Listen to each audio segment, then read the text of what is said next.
Dimulai dari Anda berbicara. Silakan Pak Anies.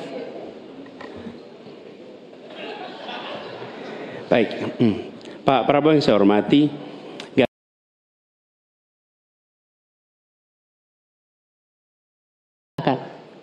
Pak Ganjar, kita mengetahui masalah yang sangat penting dihadapi bangsa kita adalah bahwa banyak sekali anak-anak kita yang kurang gizi, stunting. Saya ingin bertanya, apakah Bapak setuju dengan gagasan saya untuk memberi makan bergizi untuk seluruh anak-anak Indonesia untuk mengatasi masalah stunting dan menghilangkan kemiskinan ekstrim dan juga mengurangi angka kematian ibu-ibu pada saat melahirkan. Terima kasih. Masih ada waktunya? Cukup? Cukup, baik. Silakan Pak Ganjar untuk menanggapi pertanyaan dari Pak Prabowo. Waktunya 2 menit, dimulai dari Bapak berbicara. Kalau ngasih makannya kepada anak-anak untuk mencegah stunting, saya sama sekali tidak setuju, Bapak. Karena Bapak terlambat, Pak. Stunting itu ditangani sejak bayi dalam kandungan, Pak. Ibunya yang dikasih gizi. Kalau kemudian gizinya baik, mereka lakukan cek rutin, ya, maka akan ketahuan bahwa dia, ibunya sehat, anaknya pertumbuhannya dilihat. Kalau Bapak ngasih gizi kepada ibu hamil, itu baru setuju Pak saya, Pak. Nah, nanti setelah itu dia akan lahir, ibunya selamat karena diperiksa. Tadi Bapak sampaikan udah bagus Pak tadi pertama Pak. AKB akan turun, kemudian indeks kita akan bagus, anaknya akan tumbuh. Kalau sudah lahir dan tumbuh, mungkin bukan stunting Pak itu gizi buruk. Kalau gizi buruk Bapak mau memperbaiki boleh. Jadi jangan sampai confuse antara stunting dan pemberian makan Pak. Jadi makannya jangan banyak-banyak, nanti kekenyangan. Jangan sampai nanti terjadi obesitas. Ini lebih bahaya lagi nanti. Itu kira-kira yang bisa dilakukan. Jadi mengatasi stunting sejak ibu hamil, bahkan bisa dicegah pada saat anak-anak kita mau menikah, Pak. Periksa kesehatan si calon pengantin perempuan, laki-lakinya juga, maka dia siap menikah. Ya, maka jangan menikah dini. Baru hamil, periksa rutin, kasih gizi, insya Allah Pak, itu akan melahirkan bayi-bayi yang sehat, yang kuat, dan kemudian kalau itu kurang gizi, baru Bapak benar tadi Pak. Kasih gizi yang baik agar anak-anak tidak kurang gizi dan dia tumbuh cerdas. Mudah-mudahan menjawab ini Pak. Terima kasih Pak. Waktunya? Cukup. Cukup? Baik. Silakan Pak Prabowo untuk menanggapi jawaban dari Pak Ganjar. Waktunya 1 menit, dimulai dari Bapak berbicara. Sebetulnya yang saya sampaikan ya persis itu. Jadi kita belum. Kita beri program kita beri makan ibu yang sedang hamil. Kita beri bantuan gizi ibu yang sedang hamil karena dia mengandung 9 bulan. Tapi memang stunting itu karena kurang gizi, Pak Ganjar. Itu karena ibu dan karena dianya juga kurang gizi, dia stunting. Dan itu terjadi di seluruh bagian dari Indonesia. Yang saya ketemukan anak-anak umur 10 tahun, badannya seperti anak umur 4 tahun. Jadi kita harus intervensi, kita harus kasih bantuan makan, dan juga ini mengurangi kemiskinan. Karena banyak sekali rakyat kita yang penghasilannya hanya 1 juta rupiah sebulan. Jadi kalau tidak dibantu makan anak-anaknya sangat berat hidupnya. Terima kasih. Ya, cukup waktunya ya. Persilakan Pak Ganjar untuk menanggapi jawaban dari paslon nomor 2. Waktunya 1 menit, silakan dari sekarang. Jadi maksudnya Bapak mengkoreksi pertanyaan Bapak ke saya ya tadi ya? Tidak Pak? Oh tidak? Oke. Bapak setuju atau tidak dengan Pak Prabowo, makan siang? mohon ditahan. Saya izinkan kok Berbicara Bapak, di waktunya biar kita saja berdebat. Karena Silahkan. beliau tidak mengoreksi, saya ingatkan aja pertanyaannya. Bapak mau kasih makan untuk mencegah stunting buat anak-anak. Terlambat Pak itu.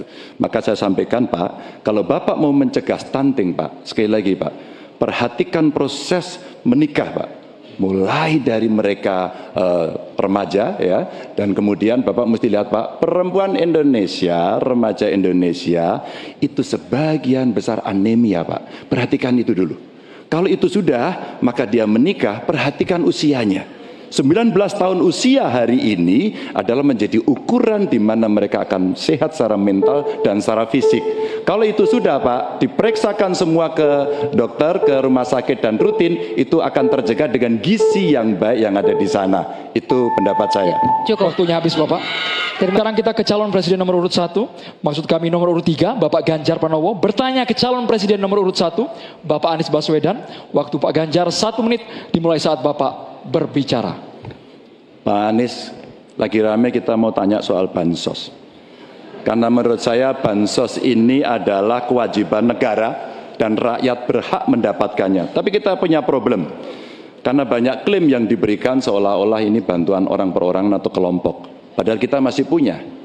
Ada data yang tidak valid, ada cara penyampaian yang tidak benar, ada protes yang kemudian tidak terverifikasi atau terrespon dengan baik. Ini yang menjadi pertanyaan saya kepada Pak Anies adalah, menurut Pak Anies kira-kira bagaimana tata kelola bansos agar 1, tidak saling klaim, 2, bisa tepat sasaran, 3, tidak menimbulkan kecemburuan-kecemburuan, sehingga inilah satu harapan yang betul-betul bisa diterima oleh rakyat. Silakan. Masih ada waktu Bapak? Cukup. Kan calon presiden nomor urut 1, Bapak Anies Baswedan, menjawab pertanyaan yang disampaikan oleh calon presiden nomor urut 3, Bapak Ganjar Pranowo. Waktu Bapak Anies 2 menit dimulai saat Bapak berbicara. Ya, terima kasih Pak Ganjar. Pertama, kita harus menyadari bahwa yang disebut sebagai bansos adalah bantuan untuk si penerima, bukan bantuan untuk si pemberi. Karenanya, dia diberikan sesuai dengan kebutuhan si penerima. Kalau penerimanya membutuhkan bulan ini, ya diberi bulan ini. Kalau dibutuhkannya 3 bulan lagi, ya 3 bulan lagi. Tidak usah dirapel semuanya. Ya, dijadikan sebagai sesuai kebutuhan. Yang nomor 1 yang itulah yang disebut sebagai bansos tanpa pamrih. Kemudian yang kedua, pemberian bansos ini harus tepat sasaran. Artinya diberikan melalui pendataan yang baik. Informasi data itu harus akurat dan mekanisme pemberiannya melalui jalur birokrasi, bukan dibagikan di pinggir jalan, tapi dibagikan langsung di lokasi menggunakan siapa jalur birokrasi. Kemudian yang ketiga, yang tidak kalah penting, ketika kita berbicara tentang bansos ini, harus bansos itu bisa dipastikan mereka yang miskin, prasejahtera itu termasuk di dalamnya. Jangan sampai mereka terlewatkan. Karena itu kami menyusun ini sebagai bagian dari perubahan adalah bansos plus. Angkanya ditingkatkan, yang belum masuk masih miskin dimasukkan dan diberikan bekal pelatihan, pendampingan supaya mereka pelan-pelan bisa mandiri dan hidup lebih sejahtera. Jadi kami melihat ketika sampai kepada bansos, bansos ini adalah atas nama negara. Ketika saya bertugas di Jakarta, semua paket bansos di kerdusnya diberikan label dibiayai APBD DKI Jakarta, bukan dari gubernur, dari uang rakyat lewat APBD DKI Jakarta. Jelas posisinya. Selanjutnya kami mohon kepada calon presiden nomor 3, Bapak Ganjar Pranowo, menanggapi jawaban calon presiden nomor 1, Bapak Anies Baswedan. Waktu Bapak 1 menit dimulai saat Bapak berbicara. Terima kasih. Ya, kali ini pasti setuju dong.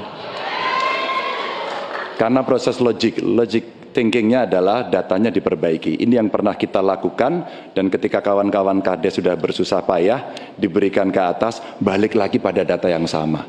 Seolah-olah kita abai pada soal data ini, sehingga betul-betul bansos yang diberikan, yang rencananya tadi menurunkan kemiskinan, mengurangi gap, menurunkan kemiskinan oke ternyata, tapi gap tidak. Berapapun besarnya, gapnya tetap tinggi. Ini menarik dan kami punya data yang kita bisa baca, dan tentu saja ini penting. Memang paradigma bansos, sekali lagi, ini betul-betul hak rakyat. Tugas negara dan pemerintah adalah memastikan itu, bahwa ini adalah tepat sasaran dan tepat waktu. Tadi yang disampaikan betul. Dan kami berusul bantuannya ganti aja deh, bantuan kesra. Karena tugas negara itu menciptakan keadilan sosial, bukan menciptakan bantuan sosial. Waktunya habis Bapak. Sekarang Bapak Anies Baswedan untuk langsung menanggapi jawaban dari Bapak Ganjar Pranowo. Waktu Bapak 1 menit dimulai saat Bapak berbicara. Mohon tenang hadirin sekalian. Ya, terima kasih Pak Ganjar. Dan yang dibutuhkan juga Pak Ganjar, kita harus mulai memikirkan opsi bahwa bantuan itu bisa berbentuk cash transfer, mengurangi potensi korupsi dalam pengadaan barang. Karena kita tahu pengadaan bantuan sosial itu pada satu sisi memang membantu, sisi lain ini memberikan usaha pada justru usaha-usaha raksasa, karena yang diisikan di situ adalah produk-produk dari perusahaan-perusahaan raksasa. Dan ini yang menurut saya harus koreksi. Bila bantuan itu diberikan langsung dalam bentuk cash, ini salah satu yang perlu kita pertimbangkan. Mereka langsung gunakan sesuai dengan kebutuhannya. Lalu yang soal data. Data ini sesungguhnya bisa dikerjakan bersama-sama. Kami pernah lakukan di situ, pasti sama nih Pak Ganjar, berikan kepada RT, RW, mereka musyawarah mencocokkan siapa dalam daftar itu yang benar, siapa dalam daftar itu yang keliru. PKK, LMK, kemudian Karang Taruna, RT, RW, mereka bisa membantu. Datanya akurat, dananya dipakai sesuai kebutuhan. Makasih. Waktunya habis Bapak. Ya, untuk sesi selanjutnya kita berikan kesempatan Capres nomor urut 1 untuk bertanya ke Capres nomor urut 2. Kami persilakan Pak Anies untuk bertanya kepada Pak Prabowo. Waktunya 1 menit dimulai dari Anda berbicara. Silakan Pak Anies. Baik, Pak Prabowo yang saya hormati, gagasan yang Bapak bawa dan Bapak gaungkan adalah keberlanjutan. Pertanyaannya kemudian, apakah yang sekarang kurang dari pemerintah hari ini akan dilanjutkan? Asumsi saya tidak. Yang kurang tentu tidak dilanjutkan. Karena itu pertanyaan yang perlu dijawab adalah terkait dengan persoalan perempuan. Bagi kami persoalan perempuan ini sangat penting. Dan karena tadi tidak ditanyakan di dalam dialog tadi, maka saya merasa perlu untuk mengangkat tema ini, untuk memberikan kepada kita yang nantinya berada di puncak kepemimpinan nasional, memberikan perhatian yang serius pada persoalan perempuan. Ini persoalan yang mendasar. Pertanyaannya Pak, bisakah Bapak jelaskan apa yang kurang dalam pemberdayaan dan perlindungan perempuan sekarang dan bagaimana mengubahnya? Terima kasih Pak. Ya, cukup waktunya. Silakan dijawab Pak Prabowo. Waktu Anda 2 menit untuk menjawab. Dimulai dari Bapak berbicara. Baik, benar sekali ya, kita benar-benar melihat bahwa peranan perempuan sangat penting dalam kehidupan suatu bangsa. Dan karena itu fokus saya adalah tadi ya, membantu gizi makan untuk kaum ibu-ibu yang hamil. Kedua, fokus kepada pendidikan. Saya ingin membangun sekolah-sekolah unggul terpadu di tiap kabupaten, di mana kaum perempuan harus diberi suatu kesempatan yang sama dengan kaum laki-laki. Dan ini sudah saya rintis di Universitas Pertahanan, di program-program S1 yang kita buka di 10 prodi di bidang Science, Teknologi, Engineering, Mathematics. Ternyata proporsi perempuan sangat besar. Juga di Politeknik Vokasi di Atambua yang kita buka, justru perempuan lebih besar dari laki-laki di mahasiswa dan mahasiswinya. Jadi memang benar ini kita harus memberi kesempatan terutama melalui pendidikan dan pelayanan kesehatan. Ini saya kira sangat-sangat penting. Kita harus kurangi secara drastis angka kematian ibu yang kita termasuk 10 negara tertinggi angka kematian ibu pada saat melahirkan. Jadi saya kira upaya-upaya untuk kesetaraan gender sangat penting. Juga di bidang politik kita melihat kaum perempuan sudah sangat mengambil peran yang sangat menonjol, dan saya akan mendorong peranan itu di pemerintah yang saya pimpin kalau saya dipilih. Terima kasih. Waktunya habis. Saya berikan kesempatan untuk Pak Anies menanggapi jawaban dari Capres nomor urut 2. Waktunya 1 menit. Silakan dimulai dari Bapak berbicara. Ya, Terima kasih Pak Prabowo. Tapi mohon maaf, nampaknya Bapak belum menjawab pertanyaan kami. Karena pertanyaan adalah tentang perlindungan perempuan, yang permasalahan apa dan bagaimana mengubahnya. Mohon nanti sesudah ini mungkin bisa dielaborasi soal perlindungannya. Kami melihat ada 3 hal ketika bicara itu. 1, perlindungan. Karena kita menyaksikan jumlah kekerasan pada perempuan luar biasa banyak, tinggi. Catatannya ada 3,2 juta kasus selama 8 tahun terakhir ini. Itu yang tercatat, itu yang terlaporkan. Dan perempuan ini harus dimuliakan, harus dilindungi, dan kekerasan pada perempuan tidak boleh disepelekan, tidak boleh dianggap sebagai isu kecil. Dari mulai catcalling sampai kekerasan fisik, itu semua harus ditindak tegas dan kami akan tindak tegas. Kemudian yang kedua, kesetaraan. Yang sekarang bekerja dibangunkan daycare sehingga bagi ibu yang mempunyai anak bisa ada tempatnya. Yang ketiga, kesejahteraan. Perempuan harus punya upah yang setara dengan laki-laki. Itu kira-kira Pak. Terima kasih. Baik, kami berikan kesempatan Pak Prabowo menanggapi respon dari Pak Anies tadi. Waktunya 1 menit, dimulai dari Bapak berbicara. Tadi Pak Anies kurang tegas membicarakan masalah kekerasan terhadap perempuan dan perlindungan. Oh, kita harus tegakkan hukum. Dalam perlindungan masalah-masalah itu kita tegakkan hukum. Dan itu harus kita tegakkan dengan sekeras-kerasnya. Dan itu sudah menurut saya aksiomatis. Tanpa kita berpikir panjang, memang itu kita harus lindungi seluruh rakyat kita, apalagi kaum perempuan dari segala bentuk penindasan, kekerasan, eksploitasi, human trafficking, dan sebagainya. Jadi saya sangat-sangat mendorong penegakan hukum yang sekuat-kuatnya dan bantuan kepada lembaga-lembaga event non pemerintah, NGO yang bergerak di bidang perlindungan kaum perempuan. Saya sendiri aktif menyelamatkan kaum perempuan yang bekerja di luar negeri dari tindakan-tindakan kekerasan seperti itu. Terima kasih. Baik, terima kasih.